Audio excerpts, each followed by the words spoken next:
शेठ जी, ज्योतिराव फूले जी, माता रमाबाई जी, प्रिया रामास्वामी नायकर जी, नारायण गुरु जी, डॉक्टर मानवर कांसीराम साहब के चरणों में कोटि कोटि नमन करते हुए मैं आप सभी को क्रांतिकारी जय भीम करता हूं, विनम्र नमोबुदाय करता हूं। आज हम सब के लिए बेहद गर्व और गौरव की बात है कि आज हम लोग कोई अवसर मिला कि जिस संकल्प भूमि में, इस ऐतिहासिक भूमि का एक बड़ा महत्व है।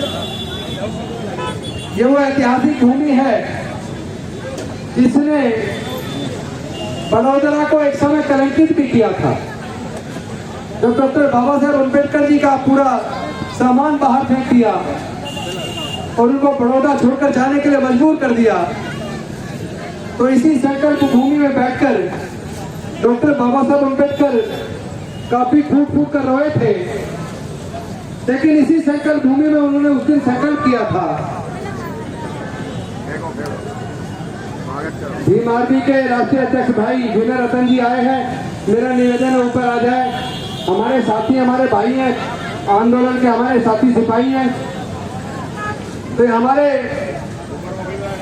लिए ये बड़ा गर्व का दिन है कि आज के दिन इस संकल्प भूमि में डॉक्टर बाबा साहब अम्बेडकर जी ने 23 सितंबर 1917 को यह संकल्प लिया कि मैं अब तब तक चैन से नहीं बैठूंगा जब तक अपने समाज को उनके हक अधिकार ना दिलवा दूं, जब तक उनको आजाद ना करा दूं। और उसी की वजह से हमारे जीवन में जो खुशहाली आई है वो डॉक्टर बाबा साहब अम्बेडकर के जीवन संघर्ष से आई है। उन्होंने उनके चार बच्चे कुर्बान हो गए। माता रमाबाई भी समाज के लिए कुर्बान हो गई और उसके बावजूद डॉक्टर बाबा साहब अम्बेडकर नहीं रुके और उन्होंने हमारे हक और अधिकार की लड़ाई को लड़ा और अपने पूरे जीवन का बलिदान देकर वो हमारे तरक्की के रास्ते खोल कर गए। संविधान के माध्यम से उन्होंने हमारे नौकरी के रास्ते खोले, हमारे MP MLA मंत्री जज कलेक्टर इंजीनियर साइंटिस्ट बनने के रास्ते खोले।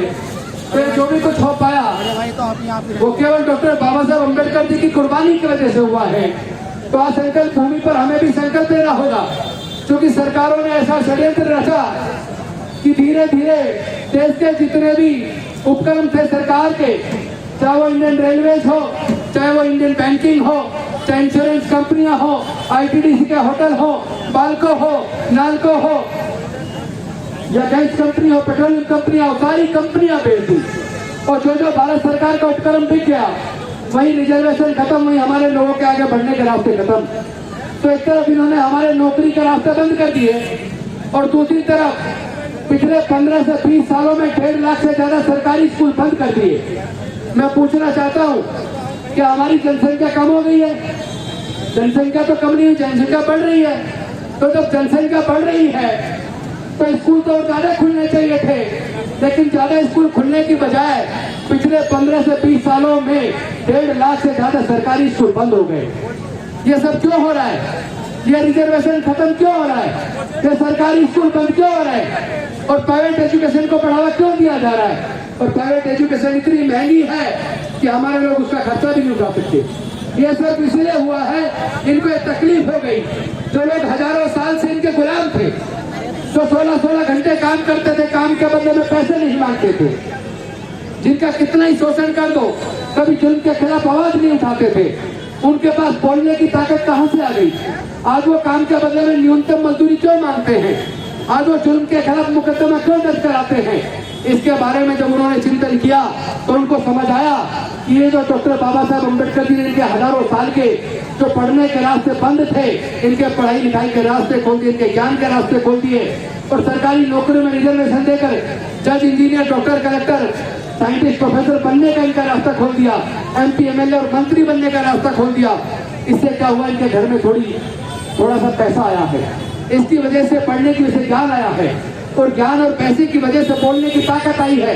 तो उन्होंने सोचा कि अगर इसी तरह गरीबों के बच्चे, मजदूरों के बच्चे, किसानों के बच्चे जज, इंजीनियर, डॉक्टर, कलेक्टर बनेंगे तो इनकी फैक्ट्रियों में, इनके खेतों में सस्ते मजदूर कहां से आएंगे? इसीलिए इन्होंने तय किया कि अब ये रिजर्वेशन भी खत्म करना है और इनकी पढ़ाई लिखाई का रास्ता फिर से बंद करना है। तो इन्होंने डायरेक्ट ना करके देश के सरकारी संस्थानों को बेचना शुरू कर दिया और सरकारी स्कूलों को बंद करके प्राइवेट एजुकेशन को बढ़ावा दिया।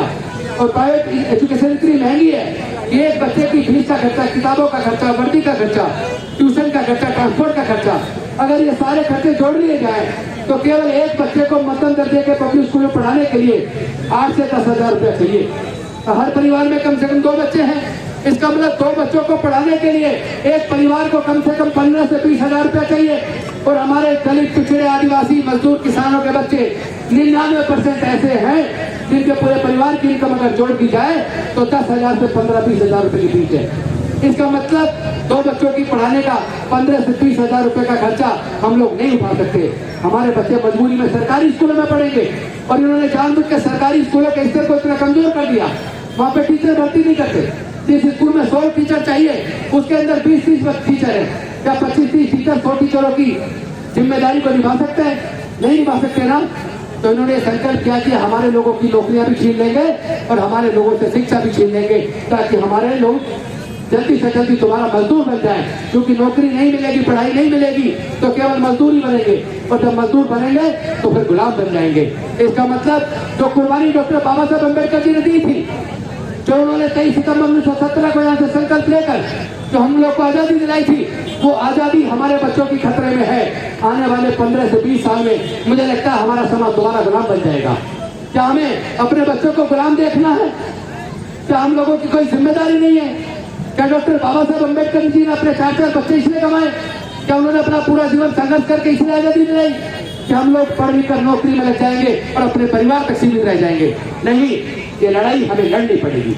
ये लड़ाई हमारे बच्चों के भविष्य की लड़ाई है। ये लड़ाई हमारे आने वाले संतानों की लड़ाई है। हमको इस लड़ाई को लड़ना होगा। हमें दोबारा से हमें अपने बच्चों को दोबारा से गुलाम स्वीकार नहीं है। हमें गुलामी स्वीकार नहीं है। हम इस लड़ाई को लड़ेंगे, हम इस लड़ाई को जीतेंगे।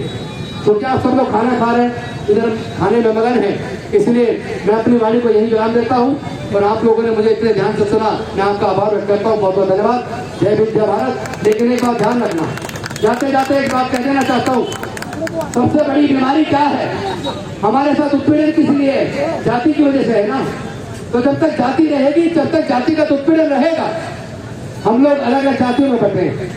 कोई कहता है मैं चमार दी ग्रेड, कोई कहता है जाटव दी ग्रेड, कोई कहता है वाल्मीकि दी ग्रेड, कोई कहता है हम खटिक ज्यादा ऊंचे हैं, कोई कहता है कोहली ज्यादा ऊंचा है, कोई कहता है रगड़ ज्यादा ऊंचा है। जब हम जिस क्षण हम जाति में बटे जाते हैं, अपनी जाति को ऊंचा नीचे बताते हैं, उसी क्षण हम जातिवादी व्यवस्था को मजबूत कर देते हैं। और जब हम जातिवादी व्यवस्था को मजबूत करते हैं, उसी क्षण पूरा समाज कमजोर और गुलाम हो जाता है।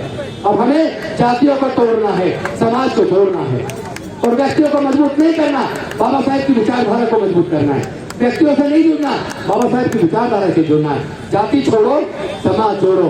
बौद्ध धर्म की क्या पहचान? मानव मानव एक समान। हम वापस अपने बुजुर्गों की सांस्कृतिक विरासत में बुद्ध के धर्म में हम गर्भावस्थी करेंगे। हमने संकल्प लिया है 2025 तक 10 करोड़ दलित, पिछड़े, आदिवासी, मजदूर, किसान अपने लोगों को हम अपने बुजुर्गों की सांस्कृतिक विरासत में बुद्ध के धर्म में वापस लाकर शिक्षा दिलाने का काम करेंगे। इन्हीं शब्दों के साथ मैं अपनी वाणी को विराम देता हूँ। बहुत बहुत धन्यवाद। नमो बुद्धाय। जय हिंद, जय भारत।